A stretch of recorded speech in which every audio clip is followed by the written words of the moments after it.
Oh, hello YouTubers. Mud Max at your service. Bit out of puff. Just had a good old uphill walk to a little stretch here on the edge of the farmer's crops. The crops are really coming up, but there's a stretch here that he's left bare. I think it's where he puts a different crop in to encourage wildlife, like the pheasants and that for the shooting season. That's what he's done in the past, but it's all crumbly on top. So it might actually be worth a little go. So that's what I've come up here for. And that's what I'm going to do, basically. It's a long strip, plenty to go at for a couple of hours.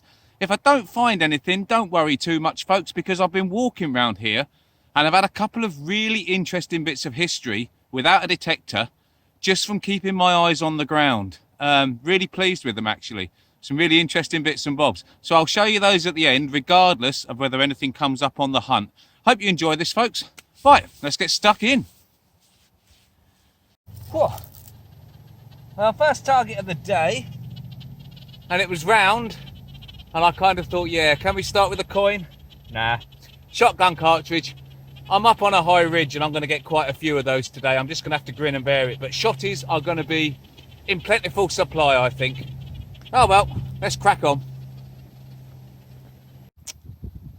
Well, thankfully that little fella there didn't take too much finding. I managed to spot him in the crumbly topsoil, but look at the size of that little tiddler. By crikey, now that is a small bullet casing.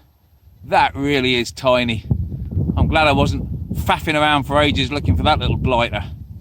Right, let's move on and fingers crossed find something nice.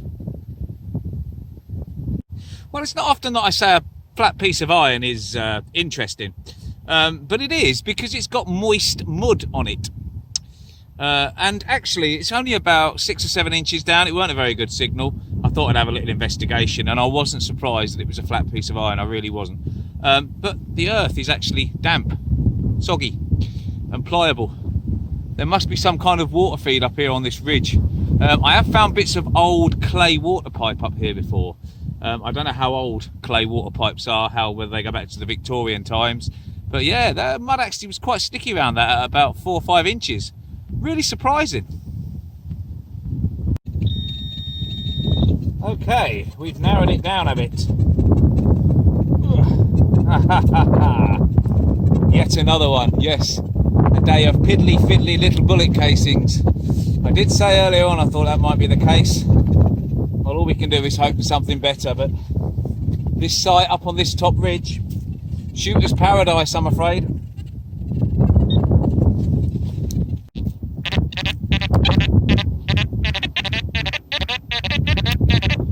Sounds like a symphony of wind breaking, doesn't it? Oh, I beg your pardon, matron. It must have been all those baked beans. Ugh, look at that horrible, nasty piece of iron. Thank goodness for iron audio, that's what I say.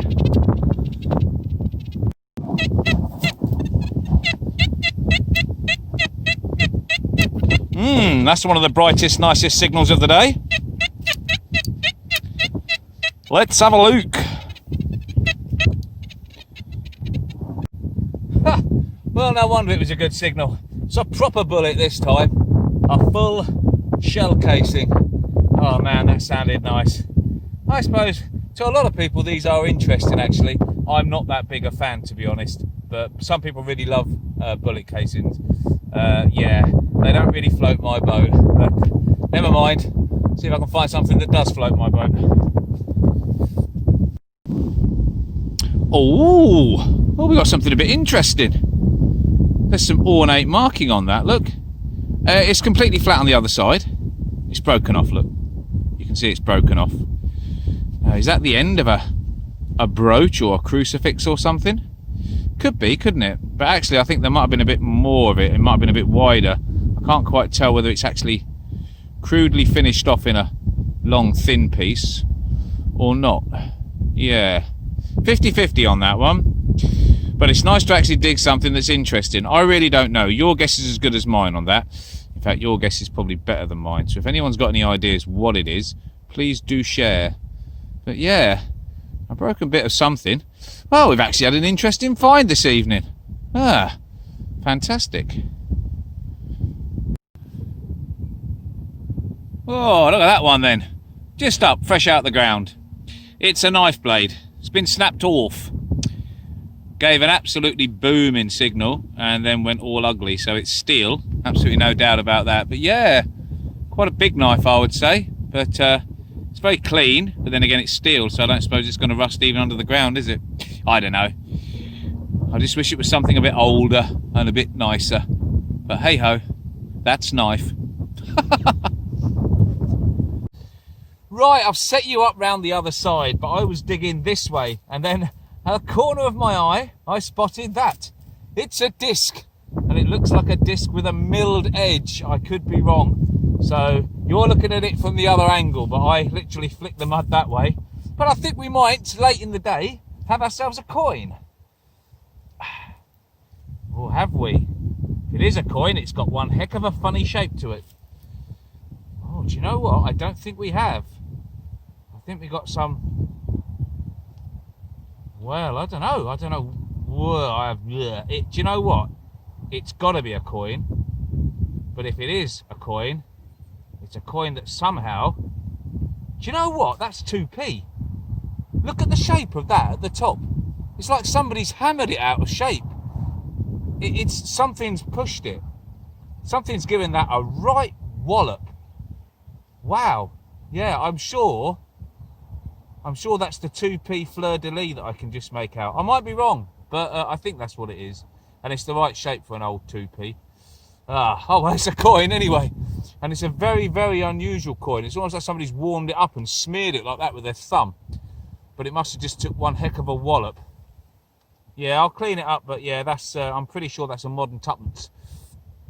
But yeah, it then I've taken a thump.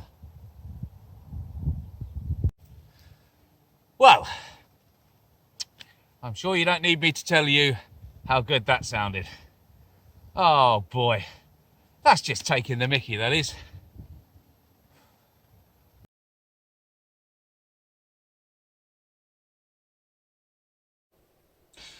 Okay, let's have a look at a few things that I've been finding while I've been going for my walks. No detector required. In fact, a detector wouldn't get a signal on any of these, but I think they're still very, very cool. Right, this is the first one, and this is a farmer's sharpening stone.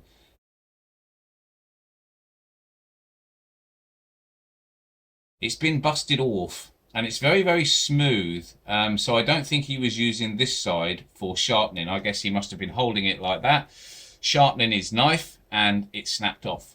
So he discarded this on the floor. Now, I don't know how old that is, but I don't think farmers carry sharpening stones these days. I don't think they sharpen a lot of blades in the field, so I'm prepared to bet that that goes back a fair old way. That, to me, is a nice piece of history of the farmer I detect, and I really like that. And it's just amazing. It just goes to show what you can see when you put your eyes down and stroll along slowly and really pay attention to the ground, as I will show you with my next find from a couple of days ago. This is an embedded fossil.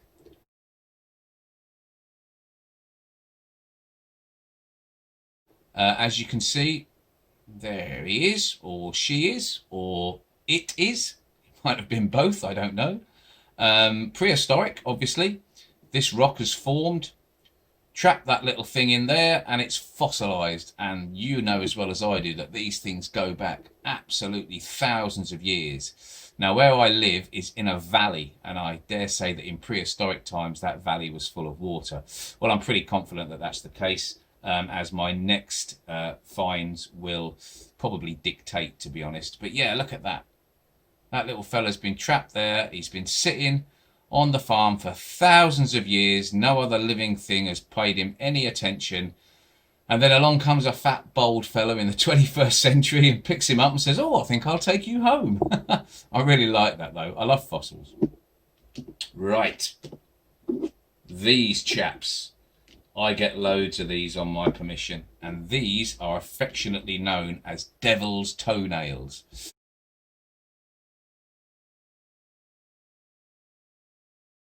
They're actually fossilized oysters, and these go back to the Jurassic period.